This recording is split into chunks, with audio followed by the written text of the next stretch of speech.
Insya Allah hari ini akan disampaikan keunikan surah An-Naml, keunikan surah yang ke-28 atau keistimewaan surah 27 ya, An-Naml 27. Semoga apa yang bisa sampaikan hari ini bisa memberikan dorongan semangat ke kita untuk meningkat keimanan dan ketakwaan kita kepada Allah Ta'ala.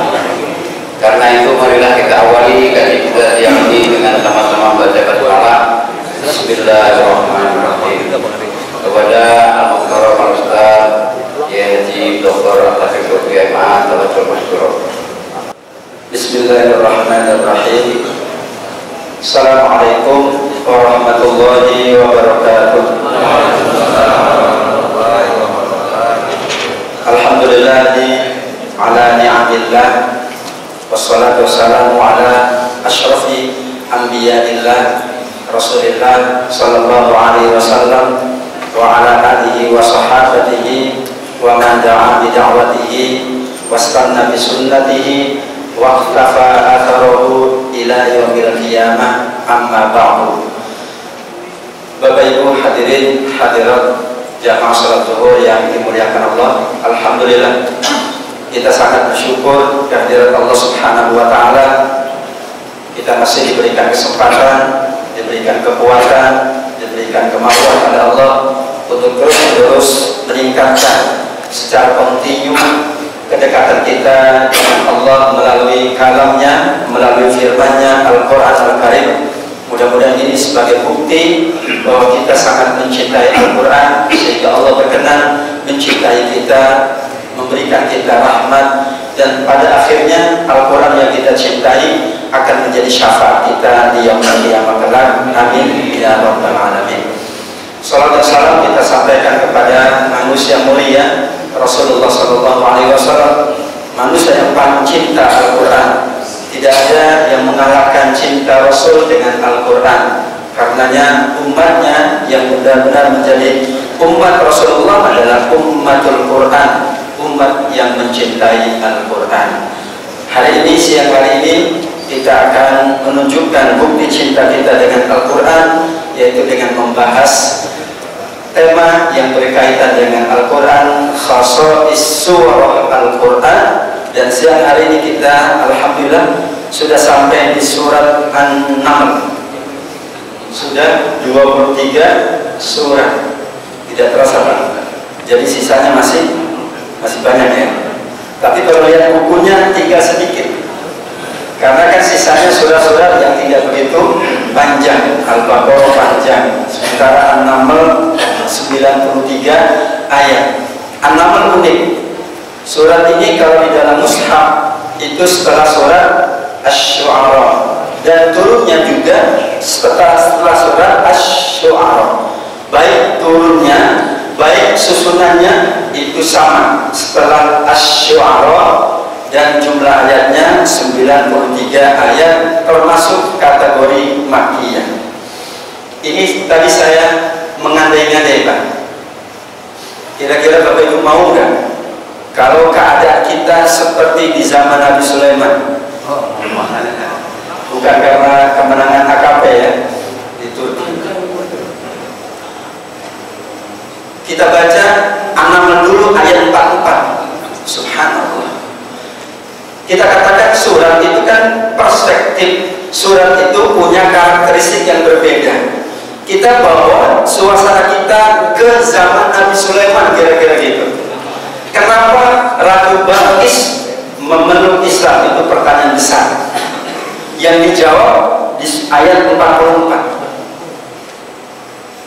Ketika datang ke istana Nabi Sulaiman, maka Ratu Balqis mengangkat baju kebesarannya atau baju ratunya sampai sedikit terbuka, dan kemudian dia mengatakan sesuatu yang sangat luar biasa yang mengalahkan logika manusia. Dan setelah itu ia mengatakan, aku menerima ajakan Nabi Sulaiman alaihissalam. Apa? Innahu sarhum mumarradun min qawadir. Ayat 4, betul nggak? Hah? Betul. Ini istana air kaca atau apa kira-kira. Jadi ketika masuk seperti kolam ikan yang sangat luas, ya. Ketika masuk saja di beranda istana, ada yang mengatakan beranda, ada yang sudah ke dalam di ruangan tamu. Tapi sejak dari masuk saja pintu masuk, kalau ini ada gerbang istana, masuk itu sudah terkagum-kagum Pak. Padahal Lio Ratu dan kerajaannya juga sangat luar biasa. Kekagumannya kepada peradaban. Nah, itulah yang dibahas oleh Syekh Amrul Khalid. Perspektif kita sekarang pada zaman Nabi Sulaiman, bagaimana peradaban yang Allah bangun untuk seorang manusia mulia Nabi Sulaiman alaihissalam. Peradaban yang tidak ada duanya dan sampai hari kiamat tidak akan mungkin ada. Keunggulan peradaban yang tertinggi yang pernah Allah hadirkan untuk umat manusia sepanjang zaman. Ratu datang baru saja masuk ke awal pintu gerbang istana. Ada yang mengatakan beranda, ada yang pintu ruangan tengah. Kita tidak tahu. Kalau luasnya jangan tanya ya, saya juga nggak tahu. Pernah ke ini kan? Istana mana gitu Pak? Yang luas, istana Bogor kecil itu Pak. Yang luas. Masuk kan biasa aja. Ini masuk itu tidak ada yang ngawal, tidak ada yang memeriksa, dibiarkan dia. Kadang-kadang kita masuk kagum dengan yang mengawal, kagum dengan yang menjaga. Enggak, dibiarkan dia seperti masuk rumah sendiri sehingga dia sendiri terkagum-kagum.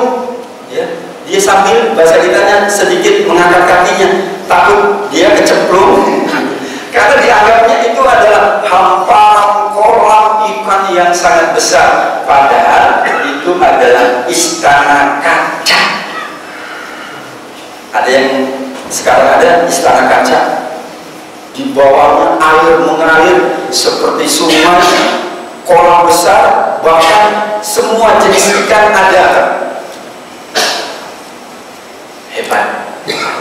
Ya, kita sengaja ke belakang karena setelah itu Ratu Balqis mengatakan, aku berserah diri kepada Allah semesta alam.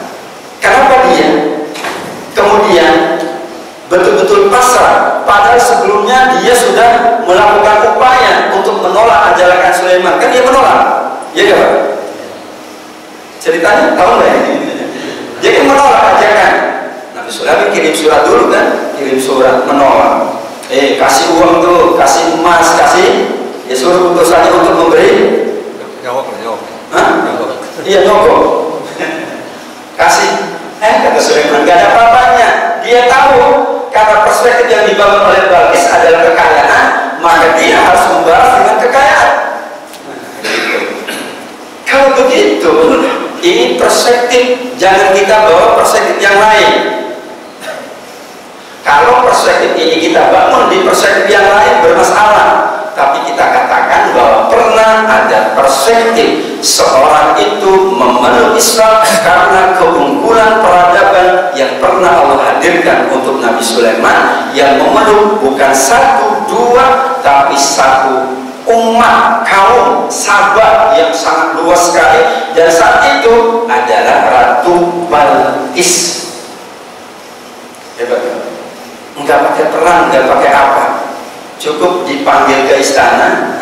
Lihat istanaku, udah didiamin aja sama Nabi Sulaiman, suruh jalan sendiri, udah enggak tahan. Baru masuk, lihat istana, kaki menapak di atas istana kaca. Kalau ada itu cuman sepatu kaca, ini istana kaca Pak. Sepatu kaca enggak apa-apa. Istana kaca, solhum mumarrad min qawari. Langsung, kalau bahasa sekarang nggak tahan. Apalagi yang bisa aku sampaikan argumentasi untuk menolak. Tidak bisa untuk menolak. Kalau dia menolak, Nabi Sulaiman akan hadirkan yang lebih hebat dari itu masalahnya. Misalnya dia menolak, enggak, aku ada yang lebih dari ini, ya aku juga akan kasih. Ini baru bahasa kita pengantar Pak, itu pengantar, kan belum lihat yang lain. Baru pengantar, apalagi sangat terkejut manakala melihat singgasananya kok ada di istana Nabi Sulaiman. Perspektif. Kita katakan surat itu perspektif.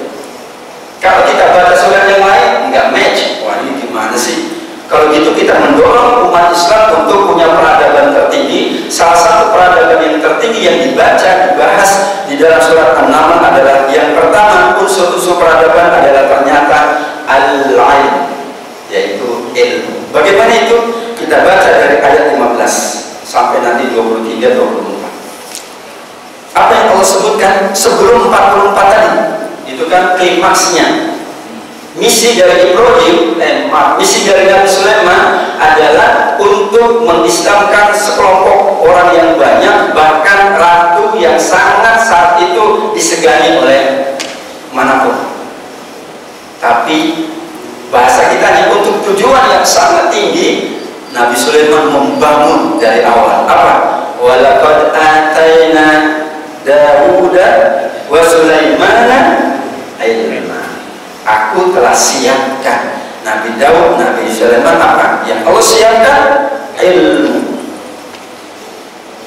Gimana tidak hebat ilmunya Nabi Sulaiman, Pak? Ilmu manajemen apa yang bisa seperti Nabi Sulaiman? Kita yang terdiri dari berbagai suku bangsa, terkadang terjadi konflik. Nabi Sulaiman itu rakyatnya terdiri dari berbagai bangsa, bukan multi etnis, multi makhluk. Kalau bahasa sekarang gimana sih Sulaiman bisa memanage jin, ifrit loh Pak, gimana ngaturnya itu? Ada namal, ada hewan, wah semua hewan itu rakyatnya. Gimana ngaturnya? Saya bingung. Logika mana yang bisa mengatakan tidak kalau tidak punya ilmu, dan Allah tidak bekali kepada ilmu kepada Sulaiman, nggak mungkin Sulaiman bisa ngatur. Bukan hanya multi etnis, bukan hanya multi agama, tapi multi makhluk Allah semua, ya, sampai jin, ifrit, sampai kemudian hewan-hewan semuanya itu yang mengaturnya Nabi Sulaiman alaihissalam. Kan kalau nggak bisa diatur nggak mungkin. Bagaimana negara itu bisa maju, ya, kerajaan itu bisa unggul kalau tidak? Kalau semua rakyatnya tidak bisa diatur dengan baik, diatur. Dan itulah kenapa yang pertama sekali keunggulan dari istana Sulaiman. Jangan kita lihat ujungnya saja, tapi sengaja saya awalkan ini supaya perspektif kita sedikit membawa ke zaman silam, zaman Nabi Sulaiman alaihissalam. Oh itu kenapa pentingnya ilmu. Sejak awal Allah sendiri sudah mempersiapkan Nabi Sulaiman, sebelumnya ayahandanya Nabi Daud dengan persiapan ilmu. Apa hebatnya Nabi Daud ilmunya? Jangan tanya. Sudah sejak awal dia tahu tentang teknologi untuk membuat baju besi. Bayangkan Pak, belum ada mesinnya waktu itu. Teknologinya teknologi manual, tangan. Kan bahasa kitanya, ya, teknologi tangan. Tapi kan itu merupakan sebuah ilmu. Bagaimana membangun istana kaca, bagaimana membangunnya? Itu kan pakai ilmu. Tidak mungkin tiba-tiba istana yang megah, yang amat sangat, tidak ada bandingannya bisa hadir tanpa ada. Yang kedua, apa ilmu itu? Ketika kemudian Nabi Sulaiman bertanya kepada semua rakyatnya, siapa yang bisa membawa singgasana Ratu Balqis? Ada dua yang siap, dua kelompok. Yang pertama, Ifrit minal jin. Dia punya ilmu batin, punya ilmu dalam. Ilmu apa bahasa sekarangnya? Ilmu non materi. Ilmu laduni lah, kayak gitu ya, kira-kira. Kan dia bisa itu. Tapi tidak, dia dikalahkan oleh seorang ulama pengikut Alkitab. Qala alladzi indahu ilmu minal kitab. Jadi ilmu itu bukan ilmu magic. Kalau kita bahas secara mendalam, berarti Ifrit itu bawa ilmu magicnya. Dengan ilmu magic Sulaiman aku bisa datangkan istana atau singgasana Ratu Balqis dalam apa? Sekejap mata. Ya, magic kan itu ya. Tapi Allah bantah itu. Nanti ada seorang yang memiliki ilmu, dia tidak begitu. Wallahu a'lam, kita tidak bisa menjelaskan apa sih teknologi yang dibawa oleh. Tapi Allah katakan ilmu minal kitab, dia punya ilmu, bukan sekedar magic. Dulu masih boleh, ya kita jangan bahas perspektif sekarang ini, perspektif di zaman Nabi Sulaiman alaihi salam yang berbeda syariatnya dengan syariat Nabi Muhammad sallallahu alaihi wasallam. Tapi itulah bukti keunggulan ilmu, dan kemudian ternyata yang berhasil dan yang kemudian ditunjuk oleh Nabi Sulaiman adalah qala allazi indahu ilmun minal, kata beliau di Muqaddimah, orang nggak bisa ngomong apa-apa Pak, kalau lulus aja susah kuliah katanya. Ini bahasanya. Kalau orang nggak pernah lulus kuliah, ngomong juga nggak enak, gitu, katanya bahasa dia.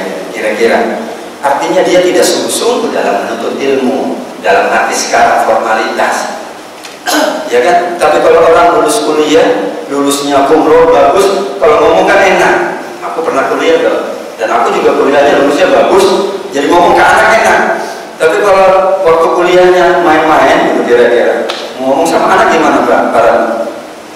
Aku dulu kuliah, tapi kuliah kayaknya nggak bagus deh. Anak kita berargumentasi.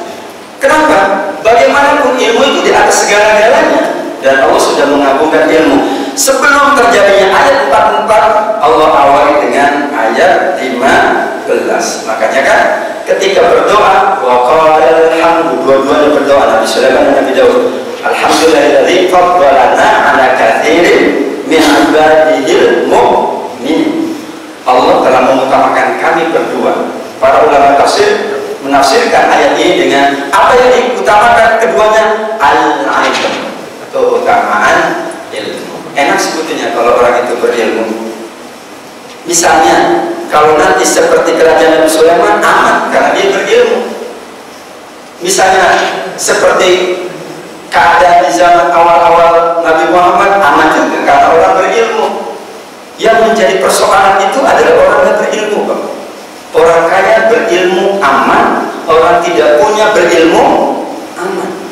Yang bermasalah orang kaya tidak berilmu dan orang tidak punya orang tidak berpunya dan tidak yang kaya tidak punya ilmu, nggak tahu kekayaannya untuk apa. Yang tidak punya dan tidak berilmu, ya sudah kerjanya nyalahin yang kaya. Ya, kerjaannya nyalahin yang kaya. Nah, kekayaannya ini pasti dari Tapi kalau dia berilmu, dia mengetahui, aku Allah takdirkan begini, dia takdirkan kaya, alhamdulillah. Tapi saya yakin kekayaan dia juga untuk kebaikan bersama. Senang aja dia. Kenapa? Karena ilmu tentang miskin ada pada Bilal bin Rabah. Bilal tidak diberi kaya, tapi ilmunya membahagiakan semua orang. Ilmu kaya ada pada Utsman bin Affan. Ilmunya atau kekayaannya dengan ilmunya membahagiakan semua orang. Ini persoalannya kita adalah orang kaya tidak berilmu menyusahkan semua orang. Orang tidak punya, tidak berilmu menyusahkan semua orang juga. Subhanallah. Itu di awal beliau menyampaikan seperti itu. Yang kedua, bagaimana peradaban ayat 44 itu kemudian terjadi atas kehendak Allah. Wa waritha Sulaiman Daud, ayat 16. Ada estafeta generasi. Nabi Daud saat itu, ya kita tahu, Allah berikan perbedaan dengan nabi-nabi yang lain. Wallahu a'lam, itu hak Allah. Mungkin kalau nabi-nabi itu bisa protes, Pak, saat itu Nabi aja protes ke sama Allah. Allah, kenapa aku kayak gini? Aku jadi kayak Nabi Sulaiman dong, enak dong, kayak Nabi Daud. Santai aja nih. Sahabat juga ada yang kaya banget, iya. Abdurrahman bin Auf jangan tanya, Pak. Tapi kekayaannya untuk semua manusia, untuk seluruh sahabatnya, nggak ada masalah. Ada yang memang di bawah garis kemiskinan, orang tinggal di masjid, tapi bukan pasar dia ya, tinggal di masjid, dia tinggal di masjid ada cerita. Tinggal di masjid itu anak suka itu 60 orang, tapi begini enggak Pak? Enggak ada masalah. Kenapa? Kalau itu sejak awal sudah protes itu sahabat, ya Allah, bedanya aku sama dia apa sih? Aku kok ibadah kenceng juga, aku usaha kenceng juga. Enggak, ini pelajaran untuk semua manusia. Nanti ada yang aku gituin, ada yang enggak. Nabi Ayub punya perspektif berbeda, Nabi Sulaiman ya perspektifnya sendiri. Kalau kita kemudian nanti, wallahu a'lam, itu hak Allah. Seperti Nabi Sulaiman, ya kita ikut cara Nabi Sulaiman. Kalau nanti perspektifnya kita berada di zaman seperti Nabi Ayub, ya kita ikut perspektif Nabi Ayub. Kalau kita diberikan oleh Allah secara personalitas seperti seperti sahabat Utsman atau Umar, ya kita ikut jejak mereka yang memang sudah dijamin masuk surga oleh Allah. Kalau kemudian kita ditakdirkan seperti Bilal, Abu Dzar, ya udah kita contohin mereka, itu senang, selesai. Ya enggak kan? Yang ini pengen seperti ini, yang ini pengen estafeta generasi. Kalau kita lihat keunggulan Nabi Daud dibanding Nabi Sulaiman hebat mana? Naik atau turun? Nabi Daud dengan Nabi Sulaiman. Ini gini atau begini Pak? Naik. Hebat.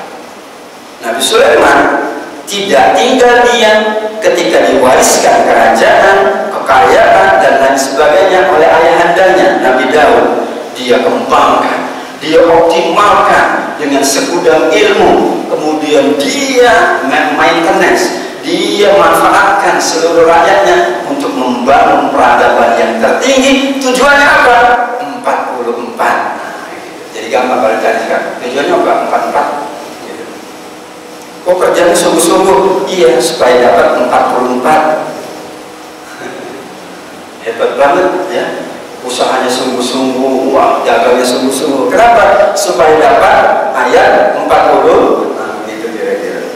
Jadi kesuksesan itu difahami oleh Nabi Sulaiman. Nabi Daud tidak boleh berhenti, terus berkesinambungan, karenanya ada persoalan estafeta generasi, pewarisan dan lain sebagainya.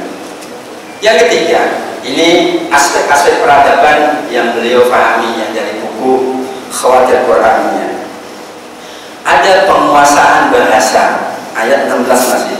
Wa qala ya ayyuhan nasu 'allimna mantiqat thair. Dan dia berkata, hai manusia, kami telah diberi pengertian tentang suara burung, bahasa burung. Ya, artinya Nabi Sulaiman dengan memahami bahasa semua rakyatnya, berarti dia punya ilmu untuk berinteraksi dengan semua level. Nah, kalau kita keluar negeri berbahasa seperti bahasa mereka, kita tidak dianggap oleh mereka. Kurang anggapannya. Di forum internasional, kemudian bahasa yang dilakukan adalah bahasa tertentu, akan lebih diagungkan oleh masyarakat yang hadir kalau kita bisa berbahasa sama dengan bahasa yang dipakai dalam forum tertentu. Betul nggak? Kita datang umroh ke Arab, orang Arab respect nggak kita kalau kita kok bahasa Arabnya bagus? Wah, ini orang berilmu, betul, dianggap orang berilmu. Iya, ilmu bahasa Arab minimal tahu kan ya. Padahal cuma kayak paham gitu aja. Kemarin saya Idul Adha di Jepang bahasa dia. Iya, dengan saya hanya bertanya bahasa Jepang dikit aja dia udah seneng. Wah, ini berarti orang berilmu. Padahal cuma itu ya bahasa. Terima kasih. Betul. Strategi ya. Iya. Strategi dibangun oleh Nabi Sulaiman. Dia harus menguasai bahasa semua rakyatnya Pak. Jin dia kuasai. Berarti dipelajari dulu kan. Oh, jin ini bahasanya kayak gini ya. Kita nggak tahu, tapi kira-kira inilah logika kita bicara. Nah, kalau ada masalah di jin, ya, kalau dia mengerti bahasanya ditipu gimana Pak? Jin malah ngomongin tentang Sulaiman ngerti kan? Gimana Pak? Bisa dibohongi, bisa ditipu. Bahasa bahasamu aku ngerti, tenang. Semut ngerti. Subhanallah. Karenanya dimanapun dan sampai hari kiamat ternyata bagaimana kemudian standar keulamaan seseorang adalah dari bahasa. Sampai kapanpun Allah alam, Indonesia berat untuk mencapai ulama internasional karena bahasa Arabnya masih agak lemah. Dimanapun yang kita salut ulama mana Pak? Yang bisa bahasa Arab kan? Iya kan? Kalau bisa bahasa Arab itu bisa di mana-mana, bukunya seluruh dunia dipakai. Tapi maaf, misalnya Al-Azhar itu bagus tafsirnya, tapi karena berbahasa Indonesia ya nggak dipakai. Tapi misalnya Wahbah Zuhaili orang Syria dipakai di seluruh dunia. Ibnu Katsir seluruh dunia. Imam Bukhari pada orang Soviet dipakai seluruh orang Soviet loh. Bukhara Uzbekistan. Tirmidzi juga orang Uzbekistan. Alhamdulillah saya juga sudah ke Uzbekistan meskipun nggak ngerti bahasanya. Iya, dia menguasai bahasa. Bahasa yang dipakai oleh masyarakat, oleh mayoritas ulama saat itu. Kalau kemudian ilmu tertentu berbahasa Inggris, maka seorang yang memang bahasa Inggrisnya bagus pasti akan disegani oleh semuanya. Demikian juga dalam ilmu tertentu, bahasa Jepang yang paling unggul dalam ilmu tersebut, ketika kita mampu berbahasa tersebut, kita akan juga disegani. Artinya bahasa itu adalah juga pintu gerbang perang. Jadi kita pokoknya ke Nabi Sulaiman Pak.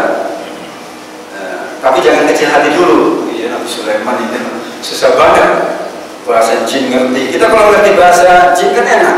Jin jangan ganggu sekarang. Gua lagi sibuk, entar ganggunya. Sibuk diganggu gitu. Aku lagi sholat entar ya. Kalau mau nanya entar. Ini enggak. Karena kita nggak ngerti bahasanya, lagi sholat dia datang gangguin. Tapi kalau kita tahu kan sebelum sholat, jin jangan ganggu ya, aku mau sholat. Jangan nanya apa-apa. Jangan ingetin aku apa-apa. Cuma kita nggak bisa bahasa, jadinya pas sholat dia ingetin, jangan lupa nanti habis sholat kamu, tugas kamu itu setelah ini begini kan, jadi kita ingat dalam sholat. Siapa itu Pak yang melakukan? Ya jin juga yang melakukan. Setan. Kenapa? Karena kita tidak bisa berbahasanya. Logika. Kalau bisa berbahasa kan, kita habis sholat kita ngomong lagi deh. Ya kan pakai celana jin ya. Hah? Pakai celana jin. Apalagi dia pakai celana jin. Ada. Yang keempat, wa utina min kulli syai'in inna hadza lahwal fadlul mubin. An-Naml ayat 16. Tersedianya berbagai perangkat SDA dan SDM di zaman Nabi Sulaiman tumplek ruwet Allah hadirkan. Jangan tanya sumber daya alam yang segala ada, dari permata, intan, masya Allah, freeport nggak ada apa-apanya, terus nggak ada apa-apa. Perminyakan yang ada sekarang nggak ada apa-apanya kalau diukur dengan kekayaan Nabi. SDA sumber daya alamnya sangat mengagumkan. Jangan tanya sumber daya manusia, nggak bisa oleh manusia. Jin bisa nggak? Bisa. Ini manusia nggak bisa nih, kamu aja nih. Nggak bisa oleh manusia, jadi hewan. Gajah bisa nggak gajah? Bisa. Ular bisa nggak? Bisa. Dia Allah siapkan sekian macam sarana prasarana. Sarana itu memang dua umumnya, yaitu sumber daya alam, itu kekuatan yang sangat tinggi, tapi juga sumber daya manusia. Ketika kuat sumber daya alam, itu satu potensi, tapi tidak akan berkembang, bahkan jadi rusak kalau sumber daya manusianya bermasalah. Nah, pentingan mana Pak? Sumber daya alam atau sumber daya manusia?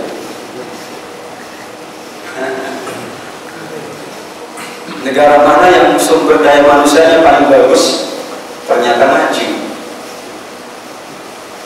dan negara yang sumber daya manusianya kurang maka dia bukan mundur, bukan. Kalau mundur ya ke tahun yang lalu, tapi tidak bisa mencapai seperti pencapaian yang dicapai oleh SDM yang bagus. Nah, disinilah pentingnya nama al-ilm. Kemudian yang kelima tadi sedikit disampaikan ayat 17-nya, wa usyira Sulaiman yaitu ada manajemen yang baik. Bisa dibayangkan kerajaan yang besar, rakyatnya dari berbagai kalangan, multi,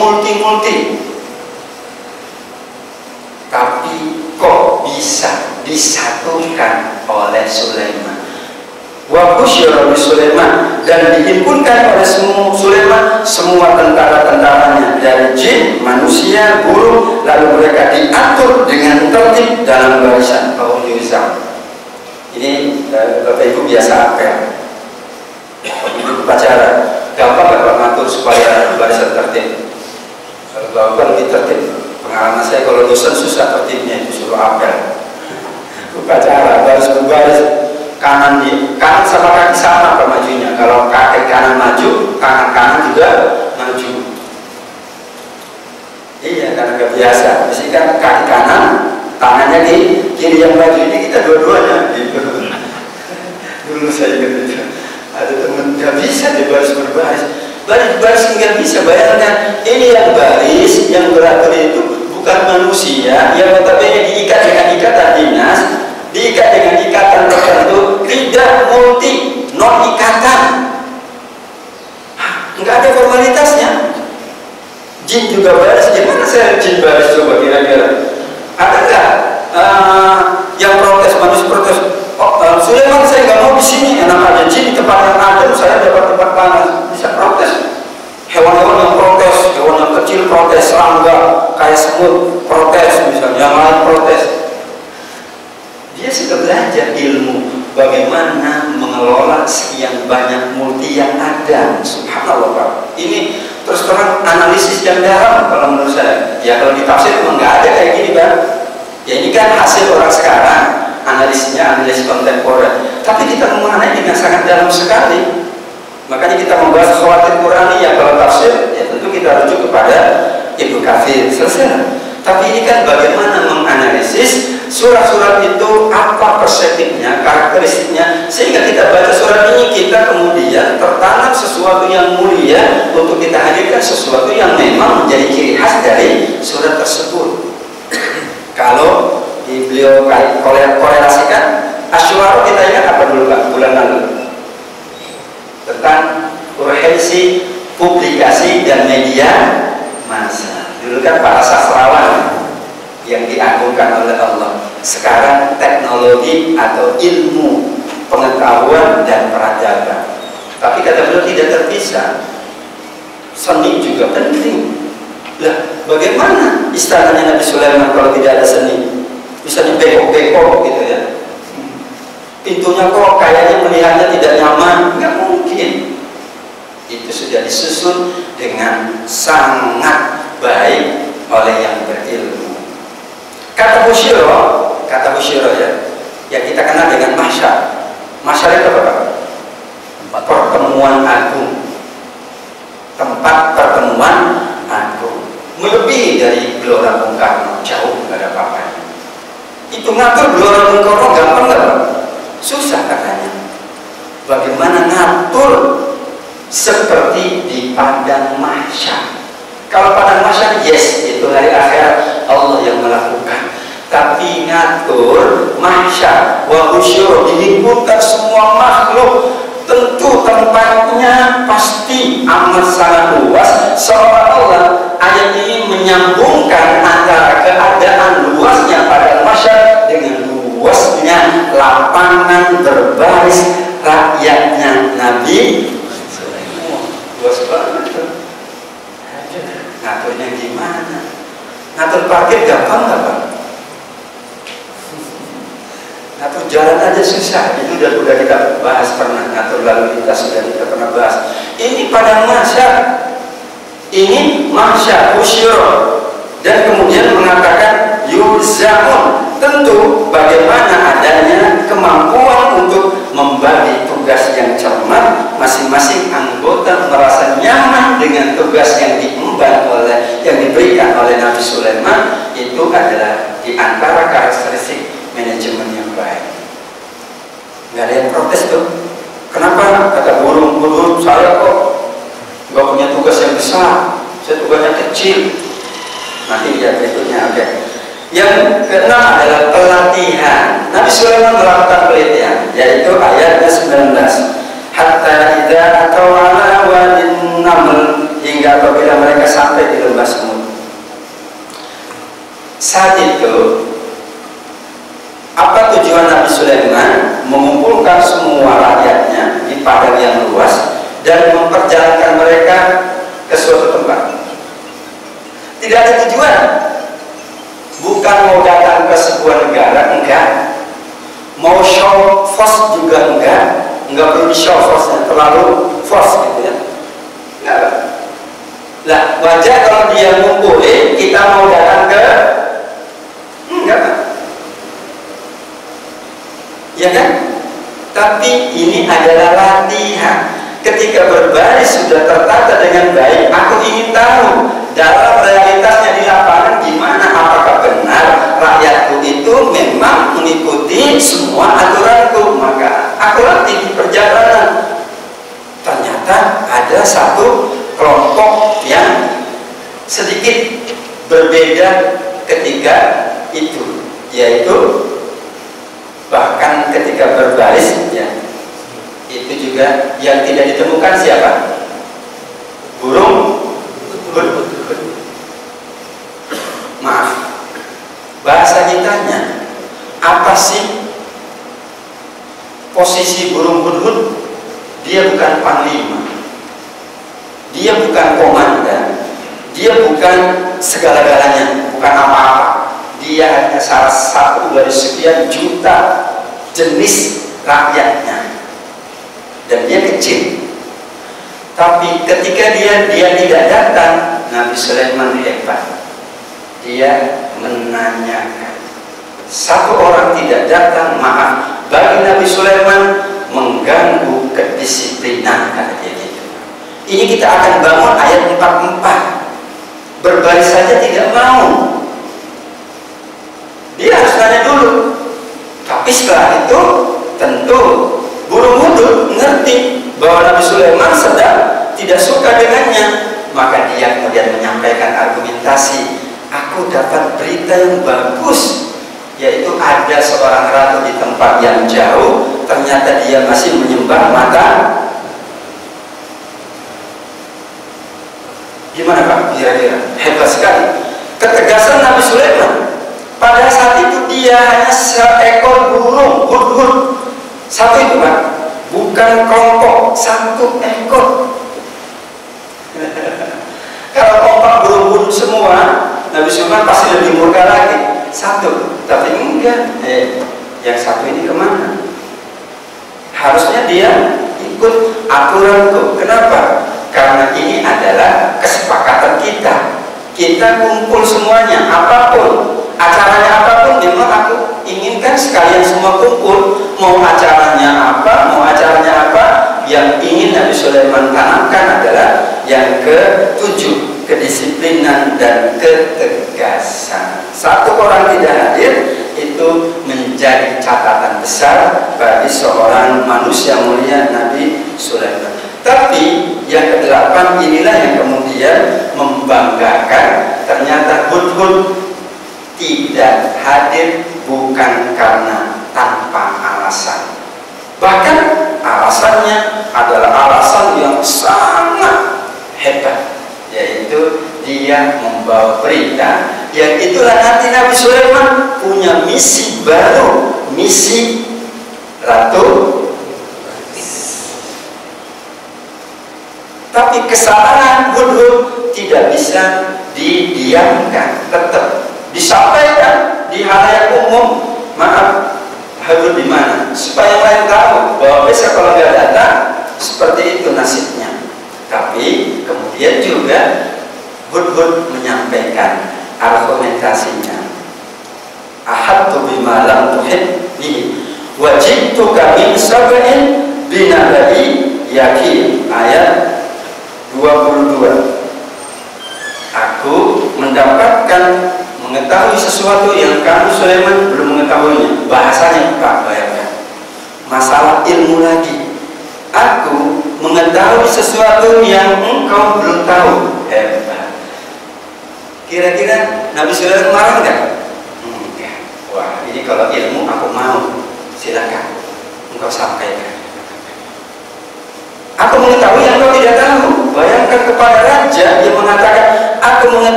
Oke, silakan. Mana informasi yang kamu akan sampaikan kepada aku, dan betul-betul aku tidak tahu. Ternyata Nabi Sulaiman belum tahu. Bayangkan, Nabi Sulaiman, raja yang ilmunya segudang bahasa kita, dan itu Allah anugerahkan, ternyata masih ada yang tersisa, yaitu tidak tahu keberadaan seorang ratu yang notabene harus menjadi bidikan misinya, gitu ya.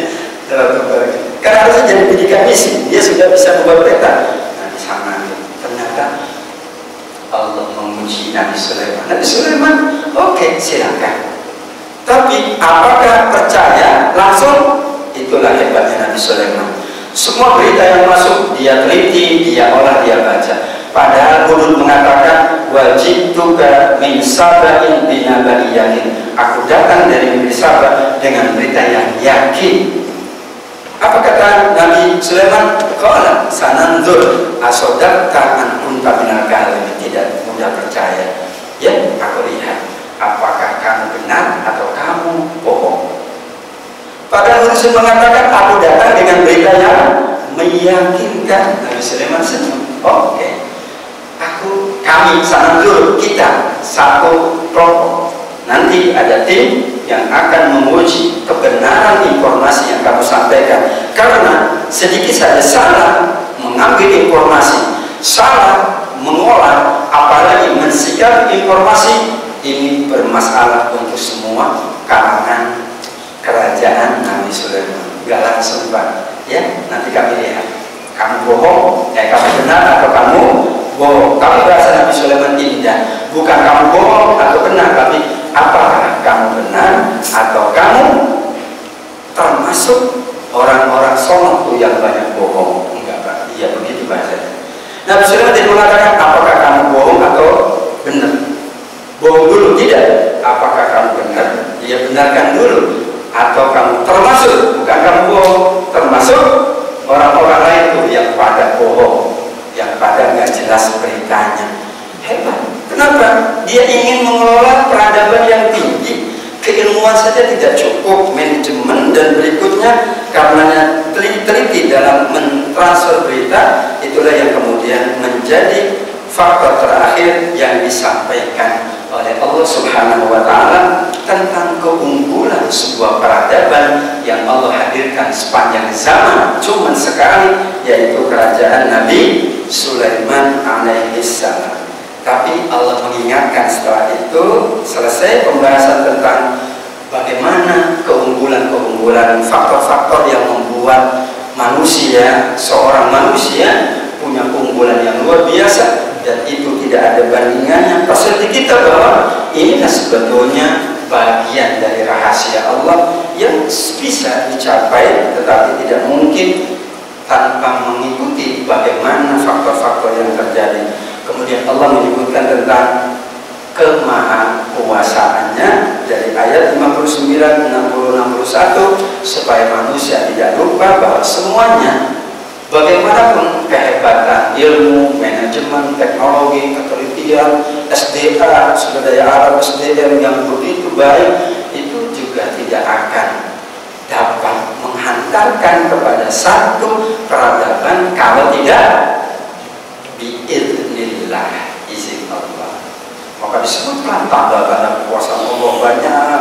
Siapakah yang memberikan, siapakah yang menganugerahkan, siapakah yang menghamparkan bumi.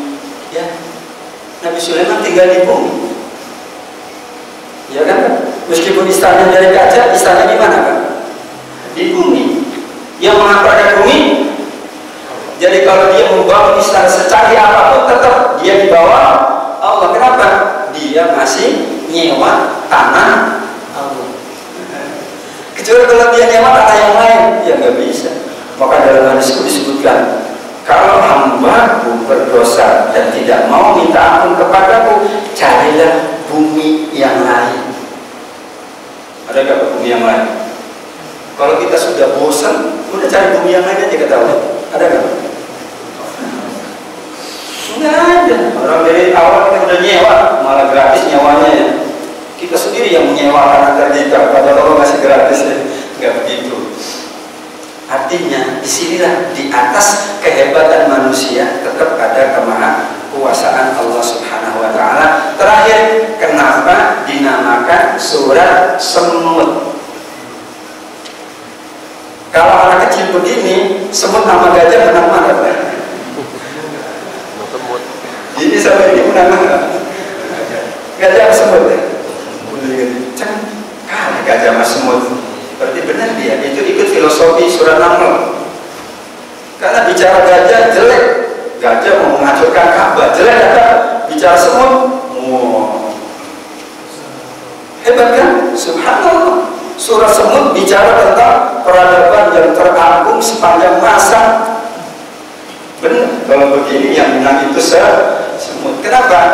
Di sini analisisnya. Kenapa dinamakan semut dan bicara tentang manajemen, ilmu, teknologi? Karena ternyata hewan terkecil yang punya kekuatan manajerial yang terbaik menurut para ulama adalah semut.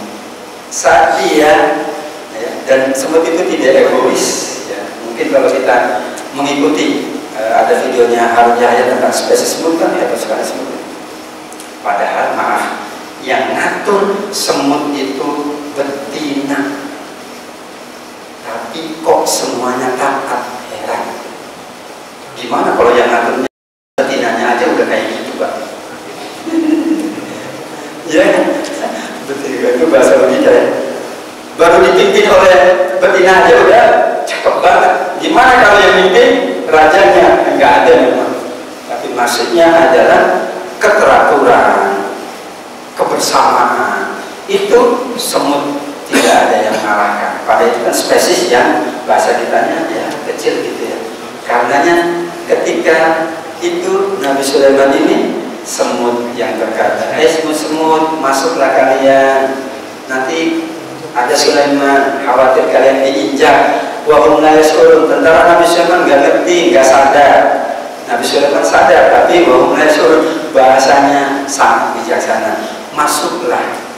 Kalau bahasa di sini hebat ini betinanya semut, ratunya. Dia memberi warning kepada spesiesnya. Itu bukan masuk dengan bahasa yang kasar, tapi masuklah kalian semua. Dan tidak mengatakan awas loh diinjak, enggak, tapi masuklah dulu baru disampaikan kenapa aku suruh kalian masuk. Nanti ada tentara Sulaiman. Bahasa kata beliau, orang bahasanya cakep. Biasanya orang mengatakan pergilah, atau sebaliknya nanti akan ada wabah, pergilah kamu. Kira-kira beda nggak? Pergi nanti ada wabah, atau ada wabah maka pergilah, beda nggak Pak? Perhatiannya lebih tinggi kalau orang itu mengatakan pergilah nanti ada wabah, antisipasinya lebih dalam, antisipatif saat itu. Dan kemudian dia mengatakan meskipun Raja Sulaiman dan tentaranya aku tahu mereka orang-orang makhluk-makhluk yang baik karena ada gajah dan sebagainya, makhluk-makhluk yang baik, tapi wahum la yashurun, takut mereka nggak sadar nginjek kalian. Bahasanya enggak nyadar, nggak mungkin mereka sengaja karena mereka adalah kelompok yang baik juga. Itulah kenapa dinamakan An-Naml. Persis kalau di sini dibahas soal kita harus baca dalam bahasanya tentang binatang hewan itu rumahnya semut. Wah, itu hebat sekali. Bagaimana pintu masuk dengan pintu keluar berbeda katanya. Saya nggak ngerti. Jadi semut itu kalau di rumah pintu masuk, pintu keluar beda kan? Kalau ada yang sakit gimana? Tugas untuk itu sampai selesai tugas dia yang bawa pulang itu bawa pulang sampai ke sarang Pak. Nggak ada yang berani nyulit dikit aja, nggak berani. Yang tugas bawa makanan itu cuma bawa makanan. Nanti sampai di tempat baru ada instruksi. Kalau kita tugas bawa makanan, rumahnya dikit di jalan. Semut enggak egois banget. Dia tugas bawa makanan Pak. Tugas di rumahnya jaga aja Pak. Ya, tugasnya begitu luar biasa. Itulah kenapa ini analisis nama surat ini An-Naml. Meskipun cuma satu ayat dan cuma sekali dikatakan An-Naml. tapi itulah rahasia Allah yang Maha tahu tentunya. Tapi inilah keagungan dari surat An-Naml, khasais karakteristik dari surat An-Naml. Mudah-mudahan banyak inspirasi dari buku ini tentang bagaimana kita membaca surat An-Naml dalam perspektif yang sangat luar biasa. Wallahu a'lam bishawab. Demikian Bapak Ibu apa yang dapat kita saringkan. Masih banyak mungkin yang lain yang belum kita temukan, tapi selalu akan ditemukan hal-hal baru dari Al-Quran, karena Al-Quran adalah ilmu yang tidak akan terbatas atau tertutup oleh kehebatan manusia. Demikian, mohon maaf dan terima kasih. Kalau ada yang ingin disampaikan dipersilakan. Assalamualaikum warahmatullahi wabarakatuh. Waalaikumsalam warahmatullahi wabarakatuh. Jemaah yang lain, sehingga saya minta kepada Allah begini, Ustaz. Rabbana atina bima anzalta ila Nabi Sulaiman. Ya Allah, kami minta kepadamu tentang sesuatu yang kau telah turunkan kepada Nabi Sulaiman. Lalu terpikir oleh saya lagi bahwa tentang Nabi yang lain, Nabi Isa diantaranya, bisa menyembuhkan orang yang buta, bisa menghidupkan orang mati. Lalu saya minta lagi sama Allah, Rabbana atina lima anzalta ila Nabi Musa alaihissalam. Lalu kepikiran saya lagi, oh kenapa nggak kayak Nabi Muhammad? Nah, saya minta lagi gitu Pak. Di mana itu Pak? Masya Allah. Jadi Pak selalu terinspirasi, tapi membawa inspirasinya kepada keinginan yang menggebu-gebu. Ya baik. Para nabi itu kita sebutkan sebagai Allah yastafi minal malaikati rusulan wa minan nas. Allah telah mengkhususkan dari manusia, ada kelompok yang bernama Nabi. Yastafi, memilih, mengkhususkan. Dan itu hanya pilihan. Tidak semua berarti yang layak dipilih oleh Allah sebagai Nabi atau Rasul. Kalau itu ada pengkhususkan, ada penyeleksian, pasti berkonsekuensi kepada pengistimewaan yang lainnya. Nabi diistimewakan dengan mukjizat, Nabi diistimewakan atau Rasul diistimewakan dengan wahyu, diistimewakan dengan sekian banyak keistimewaan Allah. Kenapa? Karena ini adalah utusan Allah. Nah, kita kalau lihat utusan orang, ya, yang memutuskan harus milih-milih Pak. Ya. Dulu Rasulullah pernah mengutus yang mirip dengan beliau, siapa? Ja'far bin Abi. Jadi orang terkesan karena ini kok kayak Muhammad, wajah mirip Ja'far bin Abi Thalib, satu keluarga Abi Thalib. Ini seleksinya benar. Utusan dia harus bisa menggambarkan dalam tanda kutip, harus bisa memahami keinginan yang mengutus. Tapi yang dihadapi macam-macam, maka harus dibekali dengan macam-macam juga. Dan kalau dalam konteks mukjizat, mukjizat Nabi itu disesuaikan dengan keadaan umatnya Pak. Nabi Isa saat itu kaumnya handal dalam dunia medis, maka mukjizatnya adalah sesuai. Nabi Musa, saat itu sihir, maka mukjizatnya seperti itu. Nabi Sulaiman yang dihadapi juga ragu, kaya dan sebagainya. Ya. Jadi tidak mungkin kita berdoa meminta kepada Allah seperti yang pernah Allah anugerahkan kepada manusia yang sudah berbeda sejak awal, yang sudah memang pilihan Allah sejak awal. Tapi maksudnya inspirasi ini adalah bagaimana kita bisa menjadikan kehidupan mereka itu pelajaran-pelajaran yang sangat berharga. Kalau pelajaran tentang kaya dulu ada yang lebih kaya dari Nabi Sulaiman, kenapa sombong kita? Kalau pelajaran ketawaduan, pelajaran kesabaran dulu ada Nabi Ayub. Kalau kita kemudian harus bersabar, mereka bersabar padahal itu utusan Allah, pilihan Allah. Kok dikasih ujian yang berat juga? Kalau yang dihadapi macam-macam, ada Nabi Muhammad SAW. Meskipun tetap standar kita di bawah dari standar para Nabi. Karenanya kan, lapangkan fi qasasihim ibratun liulil albab, dalam surat Yusuf ayat 101 itu, bahwa kisah-kisah para Nabi itu sebagai ibrah, pelajaran, dan tidak akan mungkin manusia akan mendapatkan seperti Nabi, sehingga tidak mungkin juga dia berdoa ingin mendapatkan seperti yang didapatkan oleh para nabi. Kan gitu Pak Surah ingin seperti Nabi Sulaiman, saya juga mau malam saya. Kalau saya seperti Nabi, saya bisa tolong banyak orang gitu maksudnya. Iya betul, tidak mungkin. Jadi kita juga harus mengukur diri karena mereka udah sosialis gitu ya, udah pilihan. Untuk menyedot sedot asap. Oh, nggak usah menjadi karena memang itu menjadi bahasa kitanya Allah yastafi, sudah dipilih. Orang pilihan itu pasti istimewa dan sudah diistimewakan, diberikan pilihan segalanya. Kita Allah, kita pilihan apa bukan gitu. Kalau kita pilihan, Allah kasih berbagai macam keistimewaan. Pilihan itu tidak selalu dalam arti pilihan kekayaan, pilihan kekuasaan. Jangan-jangan kita dipilih untuk miskin. Iya, kenapa? Karena kita akan jadi contoh. Tuh, itu miskin tapi dia sabar. Ya kan? Mungkin nggak kita dicontoh oleh Allah, dipilih. Kamu kayaknya cocoknya. Oh, ada kata, kayaknya contohnya kamu kayak gini aja deh. Kamu sabar nggak? Nanti kan jadi contoh tetanggamu, jadi contoh temanmu dia tuh, masya Allah, sudah bertahun-tahun kayak gitu aja dia tetap kasih. Wallahu. Jadi pilihan itu ada di tangan Allah. Kita tidak punya pilihan. Yang kita bisa lakukan adalah menjalani dan bagaimana bercermin kepada manusia-manusia terbaik sepanjang zaman, insya Allah. Gitu para ya. Nanti para wanita juga itu ya, pengen jadi Ratu Balkis, pengen jadi Khadijah. Ada yang pengen gitu jadi Aisyah gitu zaman. Gak mungkin, udah selesai cuma satu-satunya Aisyah di dunia ini, istri Rasulullah. Kalau nama Aisyah banyak banget, gimana aja. Tapi kalau Aisyah yang betul-betul istri Rasulullah, cuma itulah manusia surga Allah Subhanahu Wa Taala. Tapi kita bisa mencontoh sekian banyak. Oh iya, Aisyah si Rasul begini, bisa nggak seperti itu?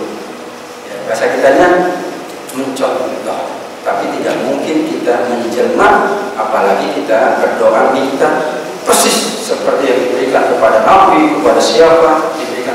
Jangan ada Nabi Pak, nggak usah nanya, nggak usah tertinggi. Orang kayak si kami, saya kaya, kita juga nggak bisa doa. Ya Allah kaya saya sama dengan dia, karena nggak mungkin sama. Bener, betul, tidak akan mungkin sama takdir kekayaan kita. Ya Allah, saya seperti ayah saya, nggak akan mungkin. Saya juga nggak akan mungkin. Ya kita mesti lebih kaya dari ayah kita bisa. Kan nggak mungkin. Tapi kok akhirnya begini? Udah, saya seperti ayah saya, nggak mungkin juga. Pasti beda. Kenapa?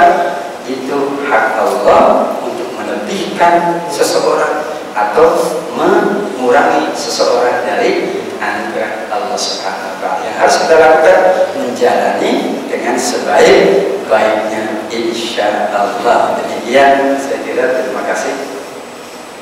Cukup Bapak Ibu. Oh iya, baik. Kalau sekarang mungkin posisinya di sebelah mana bekas kacang Nabi Sulaiman juga apa ada Pak masih bekas-bekas peninggalannya gitu. Posisinya di mana gitu, penasaran menarik. Ya, nggak ada buahnya lagi kan Ustaz. Memang ada yang mencoba untuk sejarah menemukan atau mendeteksi.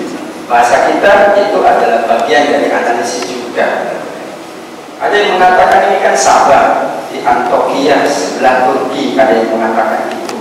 Itu juga dia tidak memastikan Pak, karena inilah keunggulan atau keagungan para nabi itu kemudian karena berjalannya waktu dan alam ada faktor sunnatullah maka habis begitu saja. Tapi pertanyaannya bagus, kenapa ada keajaiban yang sampai sekarang bertahan? Mestinya Nabi Sulaiman istananya bertahan sampai, betul nggak? Loh, yang itu aja bertahan sampai sekarang. Dia zaman kapan? Nabi Sulaiman zaman kapan? Loh, ya, kajian dunia kapan Pak? Paling awal misalnya tembok Cina itu kapan? Nabi Sulaiman kapan? Sebelum tembok Cina jauh. Kita katakan secara akidah, apa yang berlaku kepada satu zaman itu ketentuannya berbeda kepada zaman yang lain. pada zaman awal-awal itu Allah berkehendak apa yang sudah dibangun itu hilang. Tapi zaman berikutnya ada yang Allah lestarikan, ada yang Allah kemudian tetap menjaga, dan dengan cara apa? Membuat manusia-manusia itu menjaga. Ya kan gitu. Sama dengan kitab-kitab, ada yang Allah jaga, ada yang Allah nggak jaga. Yang dijaga hancur nggak buku-bukunya? Nggak jelas. Yang dijaga cuman inna nahnu nazzalna dzikra wa inna lahu lahafizun. Bahkan pada sekian kitab Allah, karena sekian rasul. Tapi begitulah ketentuan Allah. Yang ini selesai, aku menjaga. Yang ini aku jaga. Cara menjaganya, ya aku cari manusia-manusia yang siap menjaganya. Dibuatlah ilmuwan, dibuatlah ini, dibuatlah. Siapa yang membuat? Hakikatnya Allah. Wallah. Ada yang mengatakan di Antokia, ada yang mengatakan di daerah Spanyol. Itu juga Pabalian, karena sampai sekarang tidak ada monumennya gitu kira-kira. Atau bahasa sekarang kan itu ilmu apa Pak? Yang situs yang milik tanah itu kira-kira diukir tanah itu. Geologi Pak. Wah, nanti tentang dinosaurus. Saya pernah ya, maaf ini pengalaman. Ke Amerika itu ada museum human being, museum manusia. Itulah yang kemudian saya lihat itu yang dari kerang macam-macam.